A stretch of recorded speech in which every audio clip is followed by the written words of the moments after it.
하겠습니다. 하나님 말씀 봅니다. 마가복음 16장 1절부터 6절 말씀입니다.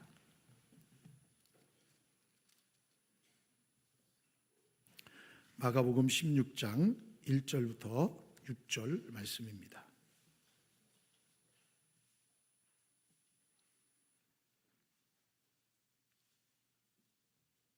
마가복음 16장 1절 말씀 제가 봉독합니다. 안식일이 지남에 막달라 마리아와 야고보의 어머니 마리아와 또 살로메가 가서 예수께 바르기 위하여 향품을 사다 두었다가 안식 후 첫날 매우 일찍이 해 돋을 때에 그 무덤으로 가며 서로 말하되 누가 우리를 위하여 무덤 문에서 돌을 굴려 주리요 하더니 눈을 들어 본즉 벌써 돌이 굴려져 있는데 그 돌이 심히 크더라. 무덤에 들어가서 흰 옷을 입은 한 청년이 우편에 앉은 것을 보고 놀라매 청년이 이르되 놀라지 말라.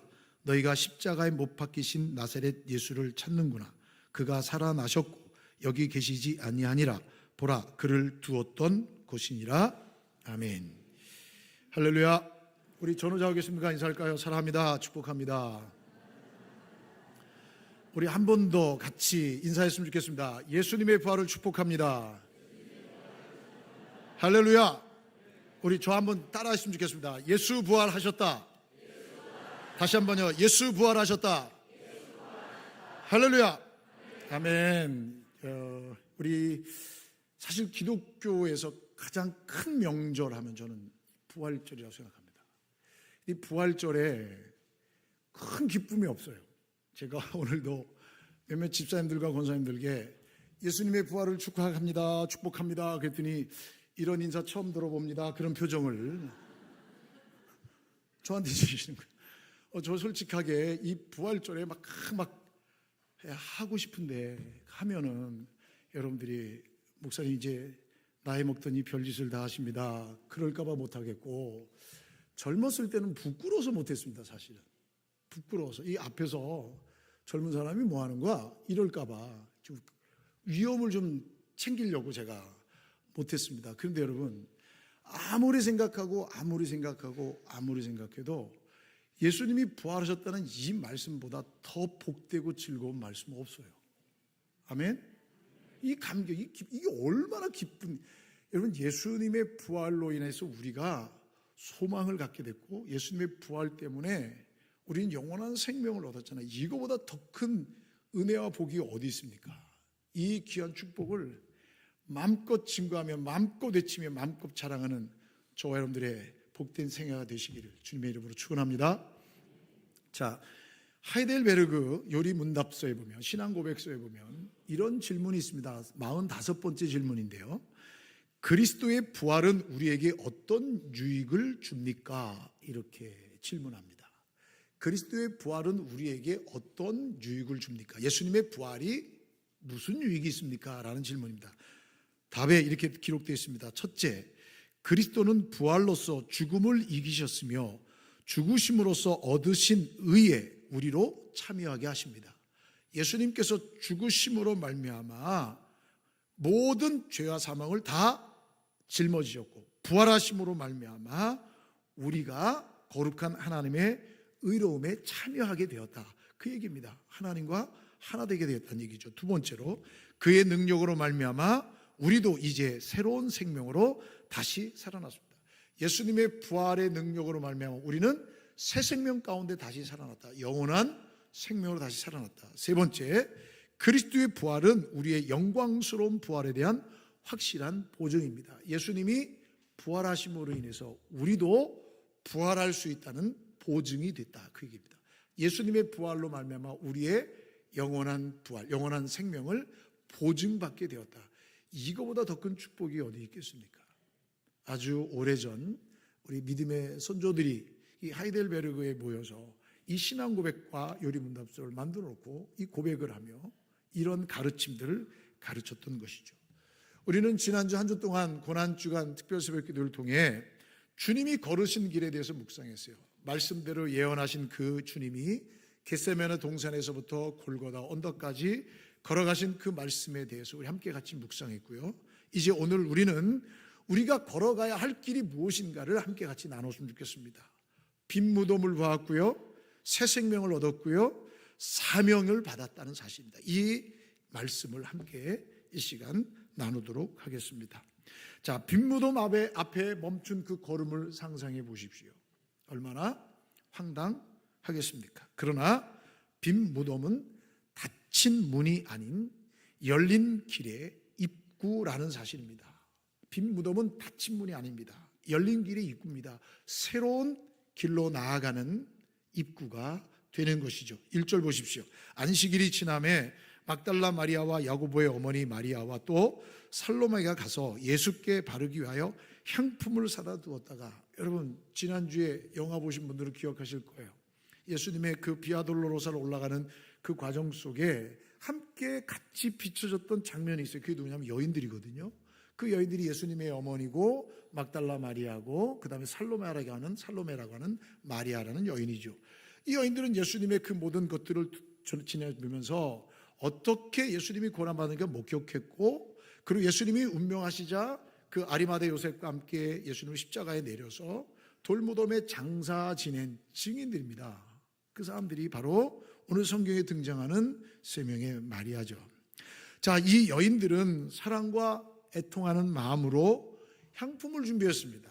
오늘 성경 말씀에 보면 예수님을 사랑하는 마음으로 이제 3일째 되는 그 시간에 예수님의 무덤에 가서 예수님의 시신에 향품을 바르려고 준비를 했습니다. 그런데 부활에 대한 기대는 없었습니다.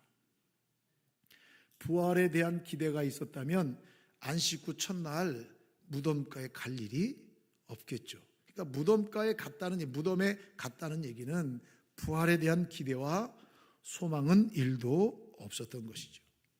무덤은 끝을 의미하지만 시작을 의미하지는 않았습니다. 무덤은 끝이지요. 그래서 이 무덤을 향하는 그 여인들의 발걸음은 매우 무거웠습니다. 매우 무거운 걸음이었습니다. 2절 보실까요? 안식 후 첫날 매우 일찍이 해 돋을 때에 그 무덤으로 가며 서로 말하되 누가 우리를 위하여 무덤 문에서 돌을 굴려주리요 하더니, 그들의 염려와 걱정이었습니다. 예수님께 향품을 발라드려야 되는데 누가 그 무덤에 돌을 굴려줄 수 있겠느냐라는 자조 섞이고 절망 섞인 이야기를 나눕니다. 하지만 돌은 이미 굴려져 있었죠. 4절 보세요. 눈을 들어본 즉 벌써 돌이 굴려져 있는데 그 돌이 심히 크더라 라고 말씀해 주고 있습니다. 이미 돌이 굴려져서 문이 열려 있는 거죠. 부활은 인간의 준비 이전에 하나님의 전적인 개입으로 이루어진 놀라운 사건이죠. 이 부활은 인간의 노력과 열심으로 된 것이 아니에요. 준비가 된 것이 아니에요. 하나님의 전적인 개입이죠. 돌이 이미 굴러졌음을 보고 놀라더라 라고 말씀해 주고 있습니다. 부활의 능력은 우리가 상상하기 전에 역사하셨지요. 이 부활의 능력은 하나님이 우리의 상상을 초월한 방법으로 역사하신 사건이지요.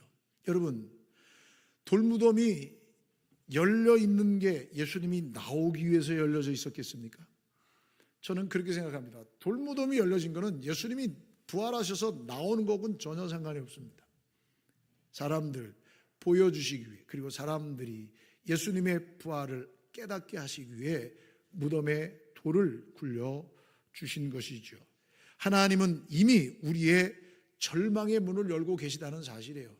이 놀라운 사건은 다른 게 아닙니다. 예수님을 믿으면서 우리가 가질 수 있는 부활의 신앙은 우리의 절망, 우리의 끝을 새로운 길로 열어주시는 분, 우리가 알지 못하고 기대하지 않고 상상할 수 없었던 일들에 대한 하나님의 예비하심의 순간이 준비되어 있음을 보여주는 장면이 무덤에 돌이 굴려져서 열려 있는 거죠. 그래서 하나님께서는 우리의 절망의 문을, 패망의 문을, 슬픔과 좌절의 문을 열어주고 계십니다. 그것이 부활의 소망을 가진 하나님의 백성들의 특권이죠. 자, 5절, 6절 볼까요? 우리 다 같이 읽어봅시다. 시작. 무덤에 들어가서 흰 옷을 입은 한 청년이 우편에 앉은 것을 보고 놀라매 청년이 이르되 놀라지 말라. 너희가 십자가에 못 박히신 나사렛 예수를 찾는구나. 그가 살아나셨고 여기 계시지 아니하니라. 보라, 그를 두었던 곳이니라. 여러분 보십시오. 이 여인들이 놀랐죠. 깜짝 놀랐을 거예요. 여러분 생각해 보세요. 무덤에 돌이 굴러져 없어졌다는 건 무슨 일입니까 이게? 이거는 상상할 수 없는 일이 벌어진 거잖아요. 놀라니까 이 여인들이 그 돌무덤 안으로 들어갔지요. 들어갔더니 한 청년이 앉아 있습니다. 그 청년이 말합니다. 십자가에 못 박히신 나사렛 예수를 찾는구나. 여러분 잘 보십시오. 십자가에 못 박히신 나사렛 예수를 찾는구나. 이 말은 뭐냐면 예수님은 십자가에 못 박히셔서 죽으셨다는 얘기입니다. 죽으셨다는 얘기입니다. 예수님 죽으셨죠.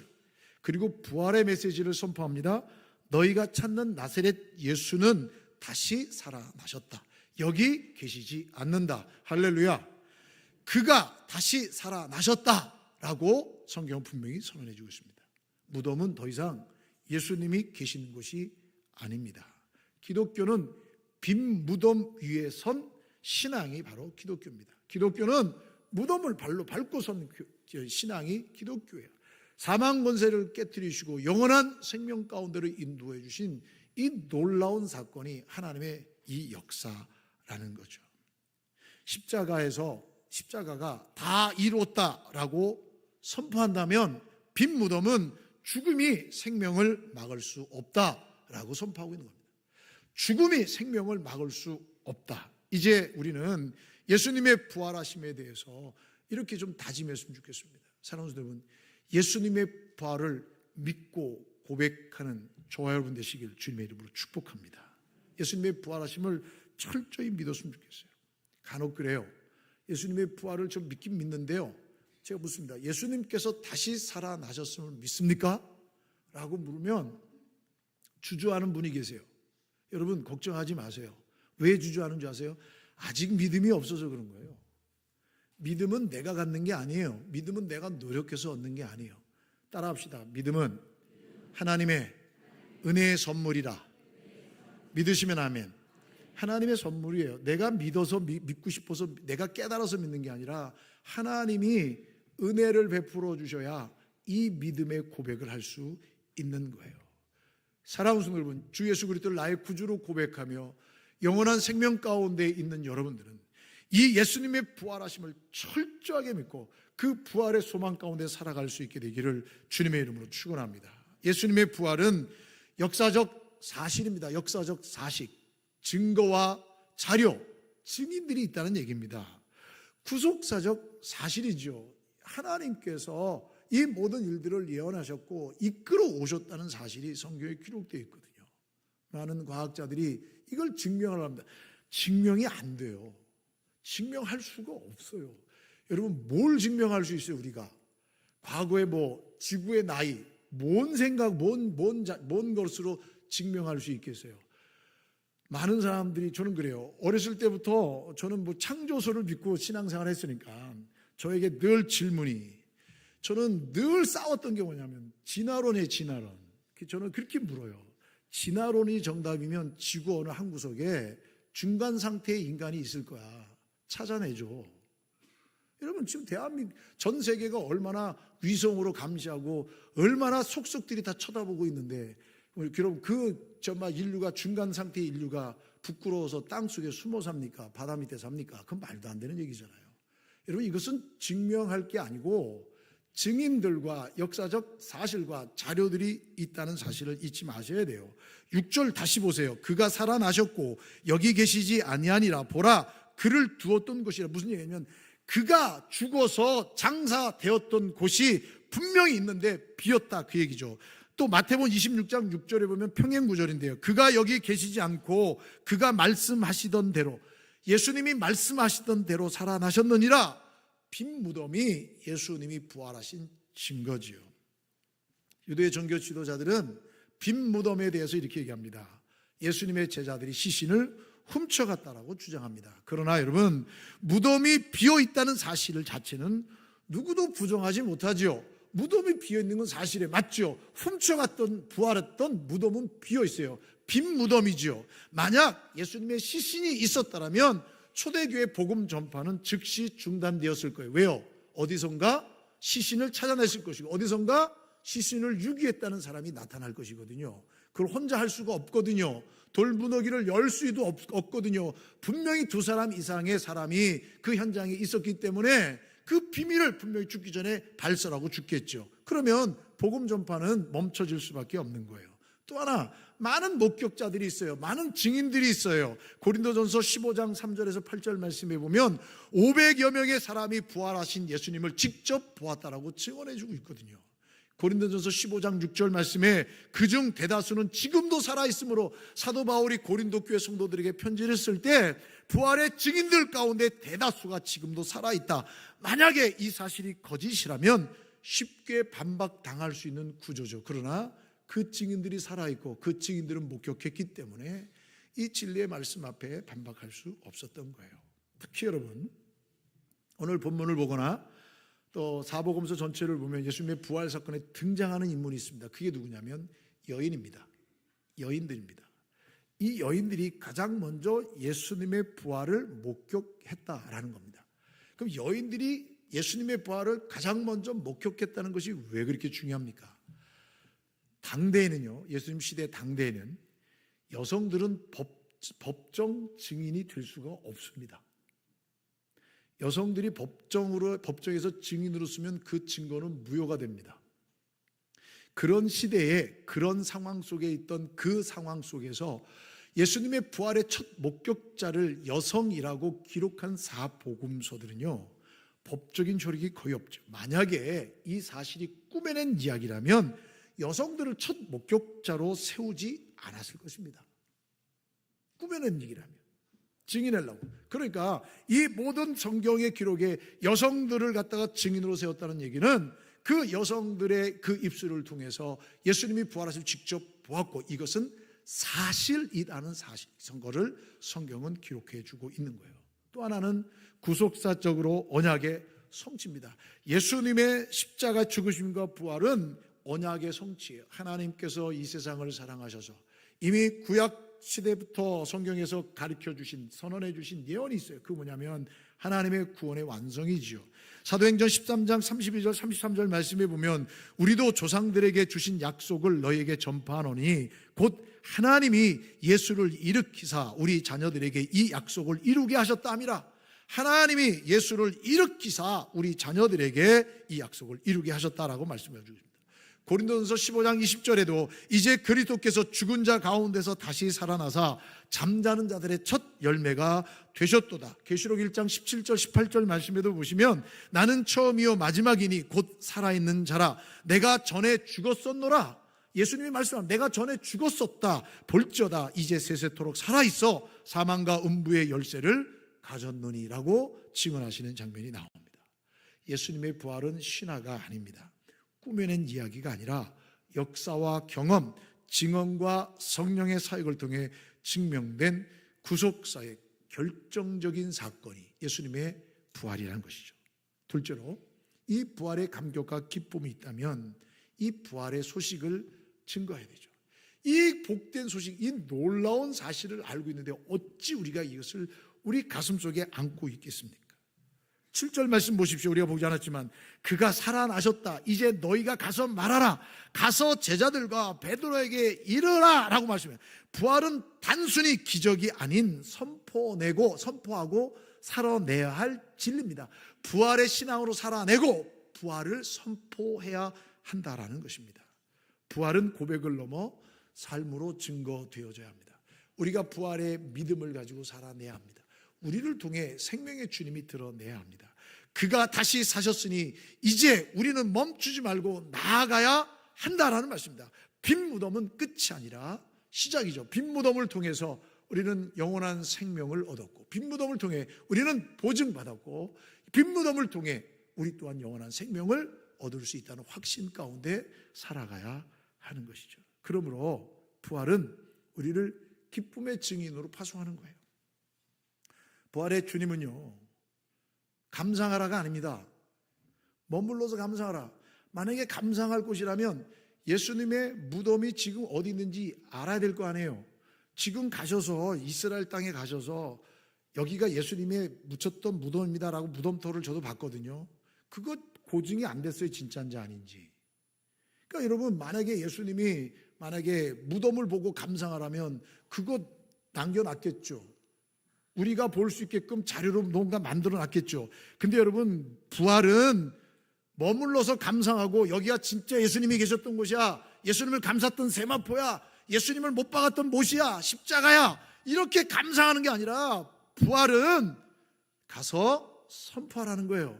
가서 주님이 살아나셨음을 전파하라는 명령입니다. 명령. 말로 증언하고 죽음이, 사망 권세가 깨트려지고 패배하고 다시 생명으로 살아났다는 것을 선포하는 것이요. 삶으로 증인된 삶을 살아야 돼요. 그 말씀 안에서 회개하고 섬기고 기뻐함으로 부활을 실천하는 거죠. 그런데 여러분, 이 부활을 선포하는 게 쉽지 않아요. 쉽지 않아요.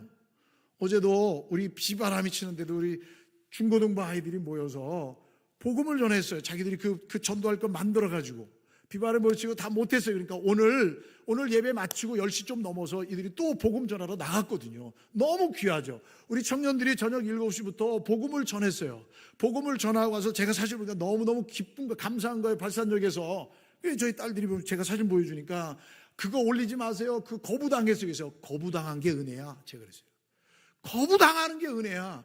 거부당해봐야 복음이 아무에게나 받아들이지 않는구나. 거부당해봐야 돼. 제가 신학대학 가서 제일 힘들었던 게 뭔지 아세요? 전도지 나눠주는 거였습니다. 못하겠더라고요. 왜 못하겠는지 아세요? 거부당할까 봐. 제가 1학년 때 전도지 가지고서 명동 입구에 가서 이걸 나눠주고 와야 되는데 예수 믿으세요? 예자가 안 떨어지는 거예요. 못하겠더라고요. 근데 다시 용기를 얻어서 이 복음을 전하는 그 기쁨이 우리 가운데 있죠. 우리 청년들도 그 열심히 복음을, 왜요? 어려워요. 오늘 성경 말씀 보세요. 8절 보세요. 8절. 무소하여 아무에게 아무 말도 하지 못하더라. 11절 보세요. 그들은 듣고도 믿지 아니하니라. 13절 보세요. 남은 제자들에게 알리었으되 역시 믿지 아니하니라. 14절 보세요. 살아난 것을 본 자들의 말을 믿지 아니하며니라. 왜 이런 일이 일어납니까? 인간의 상식으로 전혀 기대할 수 없는 일이기 때문에 예수 믿고 천국 가세요. 예수 믿고 영원한 생명 얻으세요. 예수님이 다시 사셨어요. 그러면 여러분 받아들이지 않는다니까요. 거부당한다니까요. 그런데 우리는 그들이 듣든지 안 듣든지 이 사실을 외쳐야 할 사명이 있음을 잊지 마시기를 주의 이름으로 축원합니다. 결코 이 기쁨은 감춰질 얘기가 아니에요. 이것은 증거하고 전파해야 할 사명이 우리 가운데 있다는 거예요. 인간이 기대하는 것이 절대 아니에요. 인간은 그냥 무덤이 있어야 당연한 거, 그게 상식이에요. 그러나 우리에게는 주님의 빈 무덤을 통해 영원한 생명을 소망 가운데 살아가게 된 거예요. 하나님을 더욱 신뢰하고 그 하나님의 사랑을 전하실 수 있게 되기를 주님의 이름으로 축복합니다. 선포합시다. 듣든지 안 듣든지 분명히 예비한 영혼이 있습니다. 분명히 그 복음을 증거할 수 있는 저와 여러분들, 무덤이 비어 있었다, 천사들이 증언했다, 여자들이 증언했다, 이런 것들을 통해서 역사성을, 증거성을 강조할 수 있지만 정말 이것보다 더 중요한 것은 뭐냐? 부활하신 주님이, 하나님이 지금 나와 함께 계시고 나에게 영원한 소망을 주시는 분이라는 사실을 믿는 것이 더 중요하다는 사실을 잊지 마시고 부활의 증인으로서 살아가는 저와 여러분 되시기를 주님의 이름으로 축복합니다. 말씀을 정리합니다. 인간의 이성과 지성으로는 겟세마네 동산까지는 갈 수 있어요. 겟세마네 동산까지는 인간의 이성과 지성을 가지고 갈 수 있어요. 그러나 하나님의 자녀가 되는 길은 십자가와 부활까지 가야 하나님의 자녀가 되는 거예요. 이 부활의 주님을 증거하는 믿음의 사람, 부활의 주님과 항상 함께하는 삶을 살아가는 신실한 하나님의 자녀들이 다 되시기를, 이 부활의 기쁨을 누리는 여러분 되시기를 주의 이름으로 축원합니다. 기도하시겠습니다. 하나님 감사합니다. 오늘도 부활의 기쁨으로 우리에게 찾아와 주시고 부활의 영광 가운데 우리를 초대해 주시니 감사합니다. 이 감격과 기쁨이 우리의 입술을 통해 또 우리의 삶을 통해 증거되어지고 선포되어지게 도와주시고 생생을 얻은 믿음의 사람들로서 힘있게 능력있게 살아가는 우리 모두 되게 하여 주시옵소서. 예수님의 이름으로 기도하옵나이다. 아멘. 이 시간 우리 할렐루야